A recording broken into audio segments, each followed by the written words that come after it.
عید الاضحیٰ میں باقی ایک دن رہ گیا۔ قربانی کے جانوروں کے ساتھ ساتھ کسائی اور اوزاروں کی خریداری بھی عروج پر پہنچ گئی ہے۔ شہری چھریاں، چاقو، ٹوکے اور دیگر اوزار خریدنے کے لیے بازاروں کا رخ کر رہے ہیں۔ مارکیٹ میں مختلف اقسام کی چھریاں اور قربانی کے اوزار دستیاب ہیں، جن کی قیمت معیار اور سائز اور دہار کے حساب سے مختلف ہیں۔ السلام علیکم بھائی، یہ ٹوکے اور چوریاں وغیرہ لینے آئے ہوئے ہم لوگ۔ بے انتہائی زیادہ ہیوی ریٹ ہے، تقریباً اس سال ہر چیز پہ 300، 400، 500 روپے بڑھ چکے ہیں، بلکہ تیز کرنے کے بھی ریٹ بہت زیادہ ہو چکے ہیں۔ السلام علیکم بھائی، مہنگائی ضرورت سے زیادہ ہے۔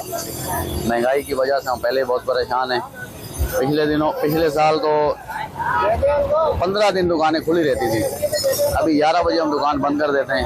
ہمارا بچپنا اسی کام میں گزرا ہے، 15 سال سے میں خود کام کر رہا ہوں۔ تقریباً میرے پاس 10 سے 12 بندے کام کرتے ہیں، جن کی تنخواہیں ہم جیب سے دے رہے ہیں۔ گراہک آتے ہیں ایک ایک سے لڑ کے نا صبح سے شام ہو جاتی ہے۔